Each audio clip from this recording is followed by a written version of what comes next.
নমস্কার। কৃষ্ণনগর দক্ষিণের প্রাক্তন বিধায়ক উজ্জ্বল বিশ্বাস এবং একজন মহিলাকে মারধরের একটা ঘটনা ঘটেছে, যেটা আগের দিন বলেছিলাম। তো আজকে আমি বিশেষ কিছু বলবো না। এই হেনস্থা, বিশেষ করে মহিলাকে মারধরের ঘটনার একটা লম্বা ভিডিও হাতে এসেছে। HB নিউজ নামের একটা চ্যানেল সেটা করেছেন, সেটারই কিয়দংশ দেখাবো। তো যেটা দেখলাম তাতে দেখলাম সত্তরোর্ধ্বই প্রাক্তন বিধায়কের উপর চড়াও হয়েছেন জনাকুড়ি লোক এবং মহিলা। তাদের পরিচয় জানা নেই, কিন্তু খুব সোচ্চায় তারা ভিডিও করেছেন এবং নিজেদের মুখ দেখাতে কুণ্ঠিত বোধ করেননি। কেন চড়াও হয়েছেন অপরাধটা ওখানে জানা যায়নি। তো তারা চড়াও হয়েছেন এবং একজন পুলিশকে দেখলাম যে নদের নিমাইয়ের ঢঙে মিহি একটু আটকানোর ভঙ্গি করতে।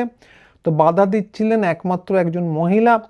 তো সেই অপরাধে তাকে টেনে হিঁচড়ে বার করে ফেলা হলো ঘর থেকে। জুতো খুলে মার ধ্বনি শোনা গেল চারদিকে। তারপর শুইয়ে ফেলে একটা থান জড়িয়ে দেওয়া হলো গায়ে। তো গায়ে গঞ্জে আগে শুনেছি যে মহিলাদের নাকি থান পাঠানো হতো ভয় দেখাতে, কিন্তু গায়ের জোরে থান পরিয়ে দিতে এবং সেটা ভিডিও করে ধরে রাখলাম এরকম করতে এই প্রথম দেখলাম। তো পিছন থেকে দৈববাণীর মতো কয়েকজন এসে বললেন যে সনাতনীদের জন্য এই থান আনা হয়েছিল, কি করে জানলেন সেটা বলেননি। তারপর মহিলাকে দেখলাম চড় থাপ্পড় মারা হলো এবং জামা কাপড় ছিঁড়ে দেবারও চেষ্টা করা হলো। তো আর বেশি বলে লাভ নেই, ভিডিওটার খানিকটা আপনারা দেখুন।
জুতোটা খোলো না, জুতোটা খুলে মারো, মুখে মারো জুতো খুলে।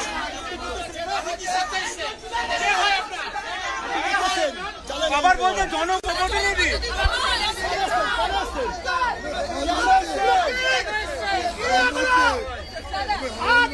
মেয়েদেরকে বিলি করবেন, 7 তারিখের পর বিলি করবেন বলছি, করেছিলেন না?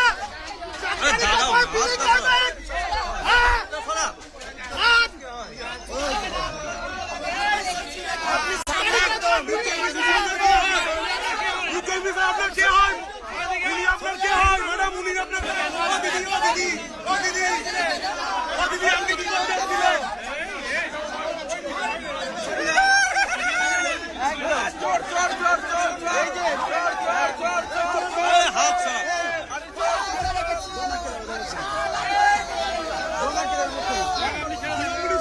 ছিল চোর না,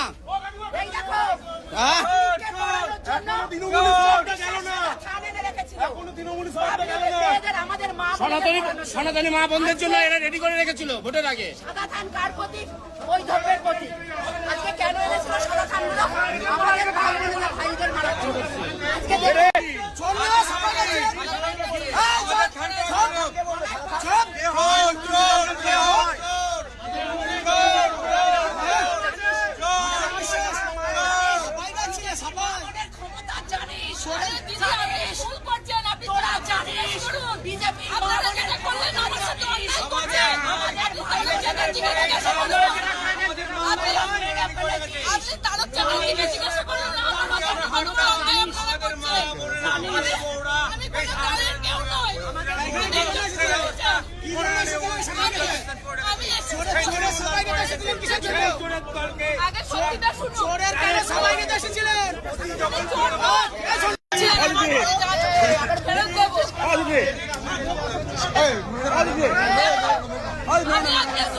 আমার একটা সম্মান আছে, আমি সততার সাথে জীবন কাটিয়েছি।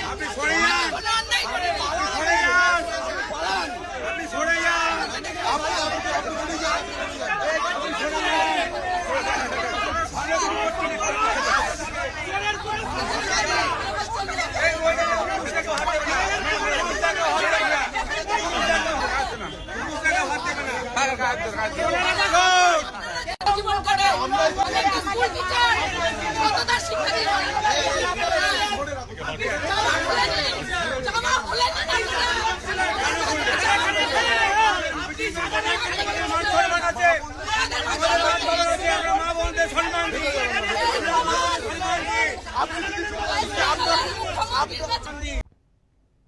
তো ভিডিওটা যদি দেখেন তাহলে বুঝবেন একটু লম্বা হয়ে যাচ্ছে, যদিও যে মহিলা বলছিলেন যে আমি কোনো দলের নই, আমি চোর নই, আমি একজন শিক্ষিকা, এবং তারপরেও তাকে মারধরের কিছু কমতি হলো না।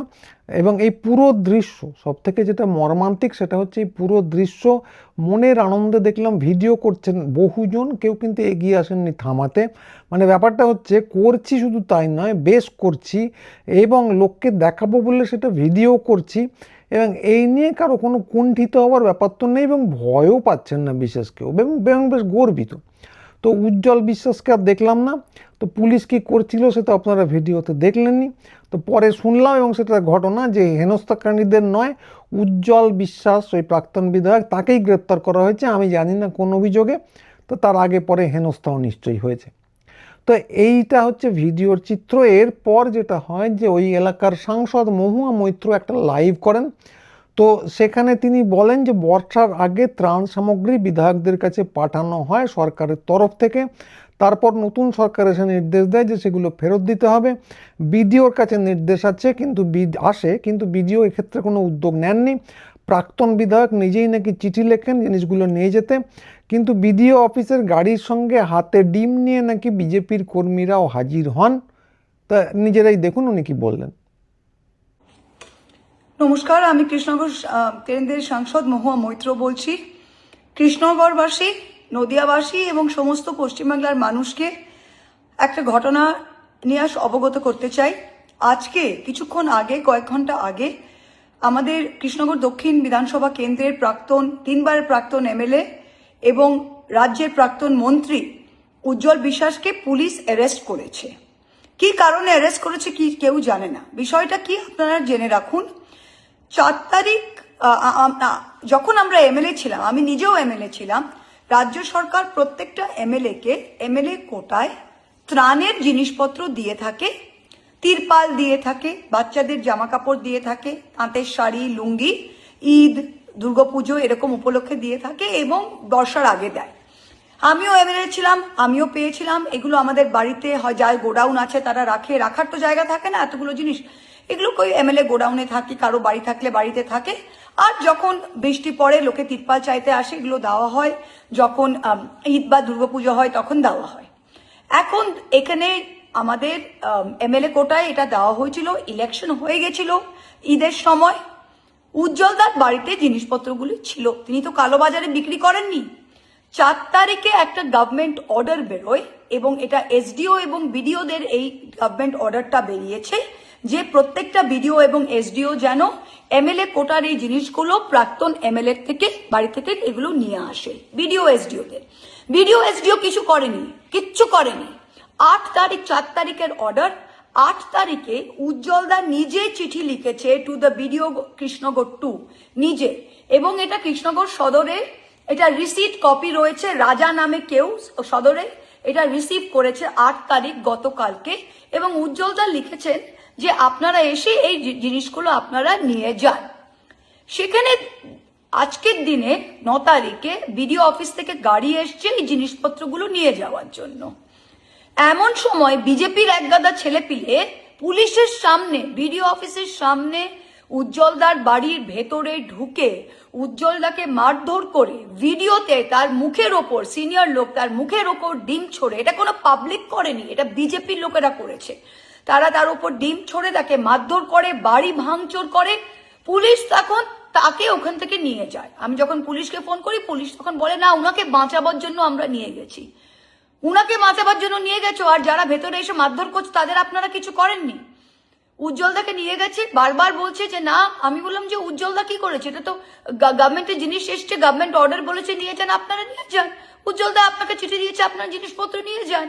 এই লুঙ্গি শাড়ি উজ্জ্বলদা কি কালোবাজারি করছে নাকি? প্রত্যেকটা এমএলএ বাড়িতে এটা থাকে, সরকার থেকে আসে, যেগুলো দেওয়া হয় আবার দেওয়া হয়, ইলেকশনের মধ্যে দেওয়া হয়নি। সেইখানে বিজেপির লোক এসে মারধর করেছে। আমি কৃষ্ণনগরবাসীদের বলতে চাই, উজ্জ্বলদা এত সিনিয়র লোক, আপনাদের মধ্যে রয়েছেন 30-40 বছর রাজনীতি করেছেন, কংগ্রেস করেছেন, তৃণমূল করেছেন, আপনাদের মধ্যে তিনি রয়েছেন। He is an upright member of Krishnanagar society. আজকে বিজেপির লোকজন বাড়িতে ঢুকে ভাঙচুর করে তাকে এরম ভাবে অ্যাটাক করলো। পুলিশ তাকে নিয়ে গেছে, আর পুলিশ বলছে এখন উনাকেই অ্যারেস্ট করেছে। কি কারণে অ্যারেস্ট করেছে? কোনো এফআইআর এর কপি নেই। কোন সেকশনে অ্যারেস্ট করেছে? কোনো এফআইআর এর কপি নেই। How can you arrest someone like this? এটা কমপ্লিট অরাজকতা চলছে। ডিএম এর সাথে কথা বললাম, ডিএম বলছে যে না, এফআইআর তো আমি জানি না আছে কিনা। যদি কোনো ত্রাণের জিনিস কেউ কালোবাজারি করে তবে আপনি এফআইআর করুন। ত্রাণের জিনিস তাকে দেওয়া হয়েছে, তার বাড়িতে আছে, জিও বেরিয়েছে, গভর্নমেন্ট নিয়ে যাবে, সেখানে বিজেপি লোক এসে ওনাকে মারধর করছে। এটাই হচ্ছে নতুন সরকার, এটাই সনাতনী সরকার। কৃষ্ণনগরের মানুষ আপনারা একে ভোট দিয়েছেন, এটা চেয়েছেন আপনারা। এটা কোনো পাবলিকের জনরোষ নয়, এটা বিজেপির বাঁদরামো। আর পুলিশ এসে দেখছে। উজ্জ্বলদার মতো মানুষ তিনি এখনো কোতোয়ালি পুলিশ স্টেশনে রয়েছে রাত্রি 11:30টার সময়। What is going on? আমি কৃষ্ণনগরের মানুষকে বলতে চাই, নদিয়া জেলার মানুষকে বলতে চাই, এদের আপনারা ভোট দিয়েছেন, এই হচ্ছে নতুন সরকার। মানে একটা লিমিট থাকে অরাজকতার। ছি ছি ছি। করিমপুরের এমএলএ, এক্স এমএলএ বিমলেন্দু 3 তারিখ উনি চিঠি লিখেছেন এসডিও তেহট্টকে, জিনিস নিয়ে যাও। বিডিওকে ফোন করা হয়েছে, বিডিও করিমপুরকে গতকাল, তার আগের দিন, আজ নেব কাল নেব, এখন বলছে পরশু নেব। নিশ্চয় পরশুদিন যখন নিতে আসবে তখন সাথে বিজেপি ছেলেদের এনে ভাঙচুর করে বিমলবাবুকে মারধর করবে, আমি আগাম বলে দিলাম। অথচ এসডিওকে 3 তারিখে চিঠি লিখে বিমলবাবু জানিয়ে দিয়েছেন যে যা এমএলএ অফিসে যা যা জিনিস আছে আপনারা এসে নিয়ে যান। 4 তারিখে জিও বেরিয়েছে, এখন নিতে আসেননি কেন? What is going on?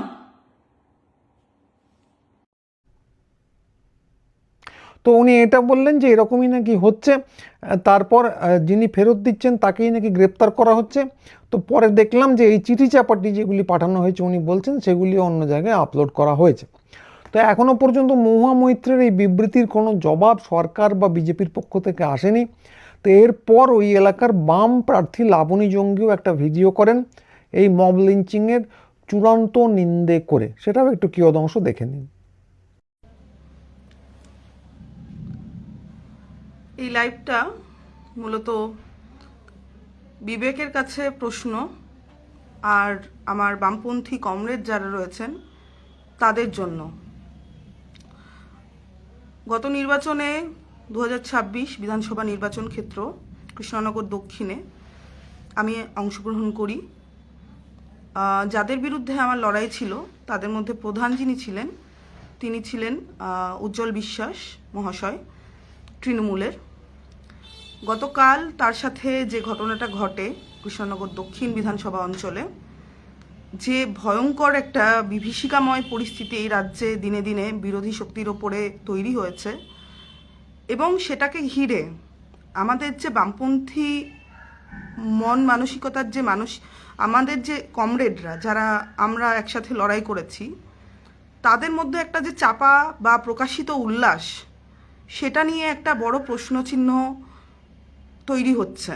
যাদের সাথে লড়াই করেছিলাম যে বামপন্থী মতাদর্শের জন্য লড়াই করেছি এবং আগামী দিনে করব, যারা আমার বন্ধু সহযোগী, তারা কিভাবে এই যে মব কালচার পুরো গোটা 2014 পর থেকে ভারতবর্ষ জুড়ে বিজেপি যেভাবে সংখ্যালঘু, দলিত, প্রত্যেকটা বর্গের ওপরে এক ঘৃণ্য মব কালচার নিয়ে আসছে, সেইটা আমাদের রাজ্যে শুরু হয়েছে। এবং সেটা শুরু হয়েছে খুব পাওয়ারফুল লোকেদের, যারা একটা সময় পাওয়ারে ছিলেন, তাদের সাথে দিয়ে। এটা দেখে আমি দেখলাম আমার বন্ধু, কমরেড, দাদা, স্থানীয় অঞ্চলের যে মানুষ কয়েকজন, তারা উল্লাস প্রকাশ করছেন। তারা বলছেন ঠিক চোরেদের সাথে এটাই হওয়া উচিত, এরকমই একটা হওয়ার কথা ছিল।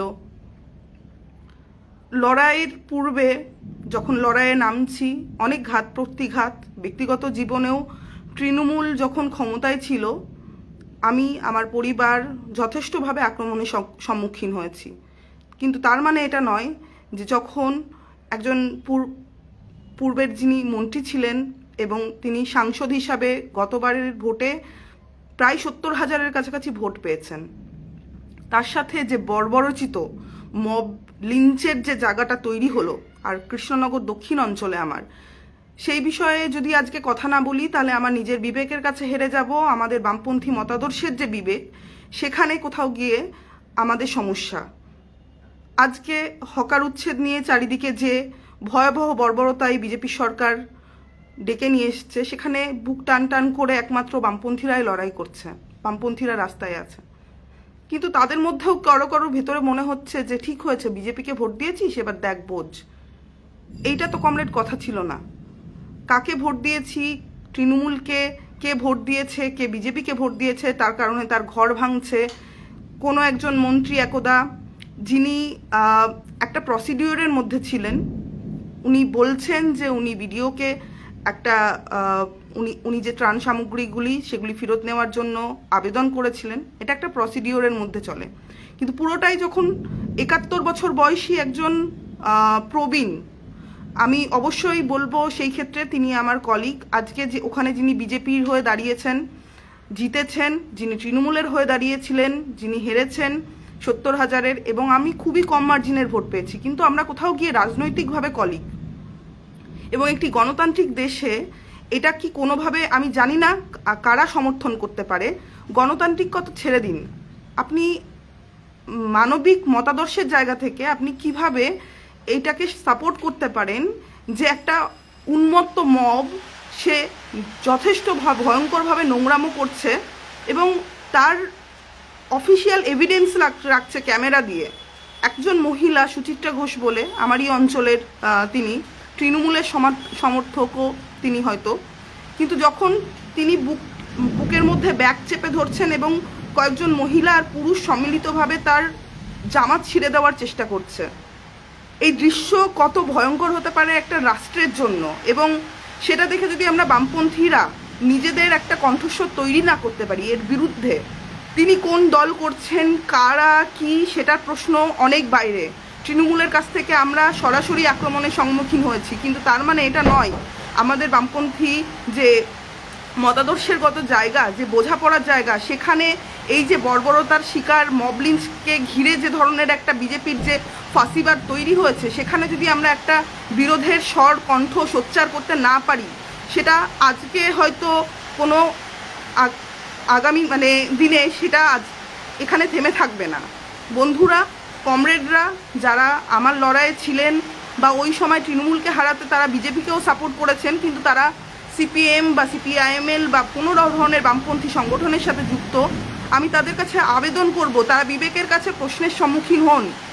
যে কোনো ভারতবর্ষের বিবেকের জায়গা থেকে বিবেককে প্রশ্ন করুন যে একজন মহিলাকে রাস্তার মধ্যে দাঁড় করিয়ে তার সাথে একটা মব উন্মত্ত ভয়ঙ্করভাবে তার সাথে লিঞ্চ হচ্ছে, সেই লিঞ্চটা, এবং তিনি বারবার বলছেন আমি শিক্ষিকা,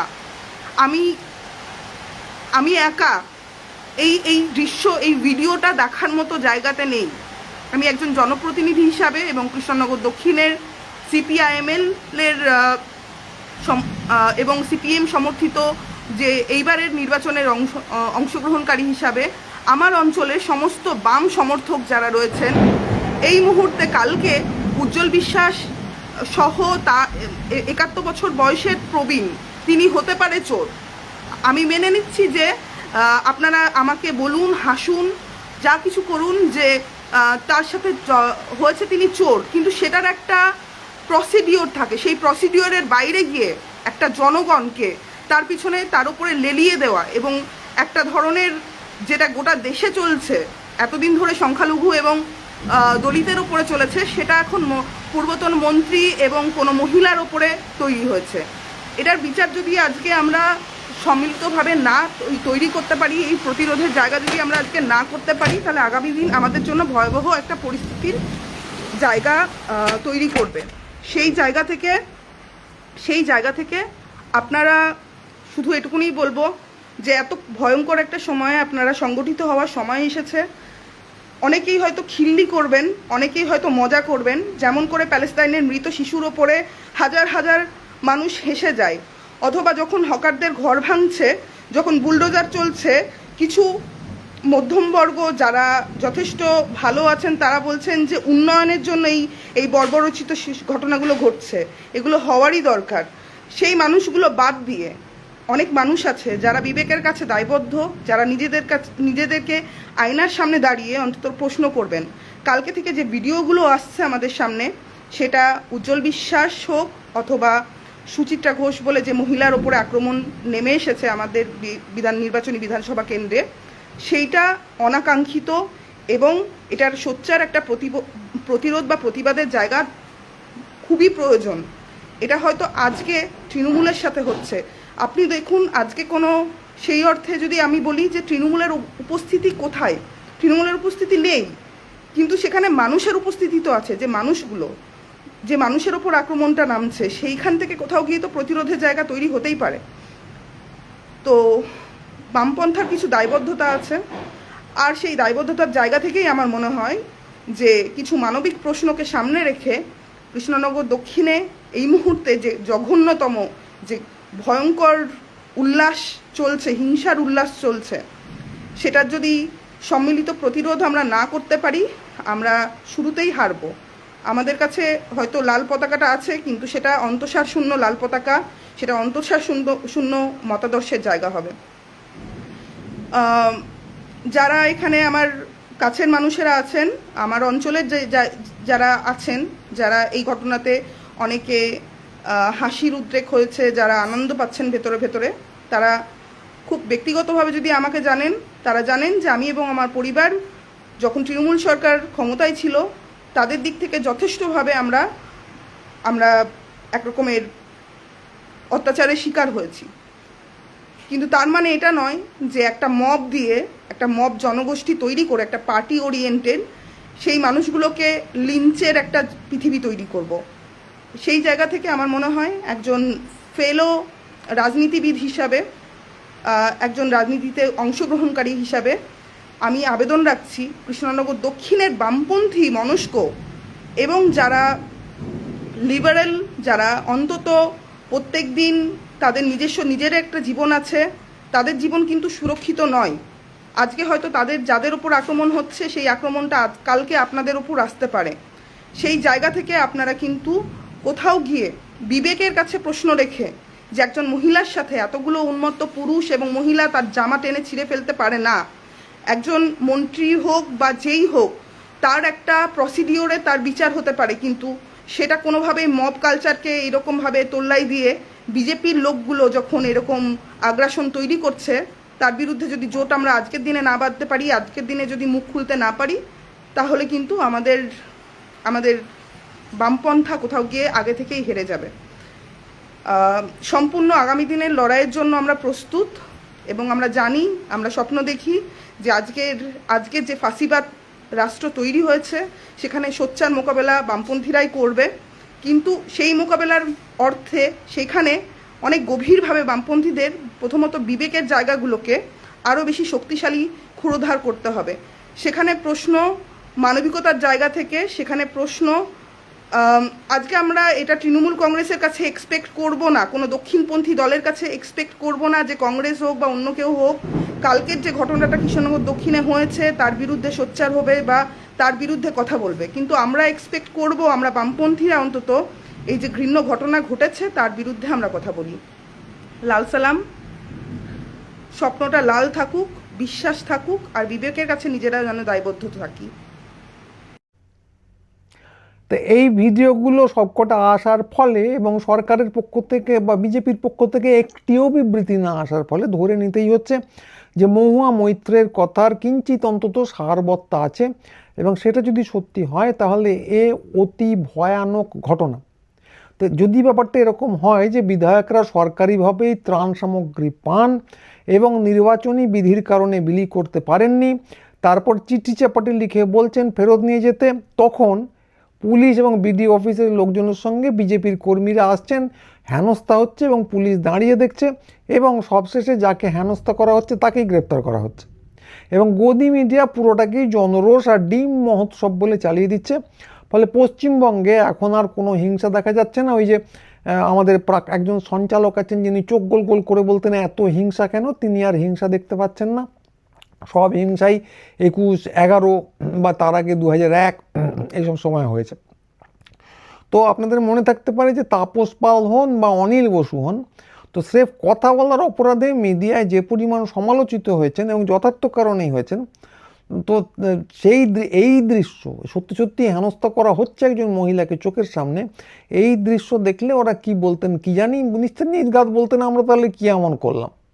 এবং মজা হচ্ছে যারা নারী সুরক্ষা নিয়ে এই কয়েক মাস আগে অবধি প্রচণ্ড প্রবল ফাটিয়েছেন, একটা কোথাও খবরের হিন্ট পেলেই তাঁদের আর কোথাও দেখতে পাওয়া যাচ্ছে না। শুধু এই ক্ষেত্রে নয়, কোথাওই দেখতে পাওয়া যাচ্ছে না। ওদিকে পুলিশ ব্যস্ত আছে ধরুন গর্গ থেকে প্রবীর বিশ্বাস পর্যন্ত সবাইকে গ্রেপ্তারির মতো বিরাট গুরুত্বপূর্ণ কাজে, ফলে এখানে তারা কি করছে সে তো দেখতেই পেলেন। আর মূলধারার সাংবাদিকরা কি আশ্চর্য, এখনও নিজেদের সাংবাদিক বলে পরিচয় দিয়েই চলেছেন। মানে কথা হচ্ছে যে এদেরকে তো বিদ্রোহ করতে কেউ বলছে না, কাউকেই না, কিন্তু তর্কের খাতিরে যদি ধরেই নিই যে বিধায়ক যাদের উপর হামলা টামলা হচ্ছে তারা সত্যিই অপরাধী, বা অপরাধী কিনা বিচার না হওয়া পর্যন্ত জানা যাচ্ছে না, খুবই যুক্তিসঙ্গত ব্যাপার, কিন্তু তাহলেও মব লিঞ্চিং যে একটা হচ্ছে সেটা বেআইনি হচ্ছে, সেটা সঠিক পন্থা নয়, এর নিন্দেটুকু অন্তত করতে তো আটকানোর কথা নয়, কিন্তু সেটাও দেখা যাচ্ছে না, খুব একটা আশাও করি না দেখা যাবে বলে। তো সব মিলিয়ে যেটা হচ্ছে যে বাঙালিকে নেহাতি গবেট ভাবা হচ্ছে এবং কত সহজেই টুপি পরিয়ে দেওয়া যায় তার একটা প্রতিযোগিতা চলছে, এবং শাইনিং বাঙালি এই প্রতিযোগিতাকে সাফল্যমণ্ডিত করতে প্রতিনিয়ত নিজেকে গবেট বলে প্রমাণ করে চলেছে। তো আজকের ভিডিওটা একটু লম্বা হয়ে গেল, কারণ অনেকগুলো ক্লিপ জুড়লাম। তো আজকে আর বেশি কথা বলবো না, এরপর আর বলার কিছুও থাকে না। যারা পারবেন ভালো থাকবেন, পরের ভিডিও নিয়ে খুব তাড়াতাড়ি আবার আসবো। আজকের মতো নমস্কার।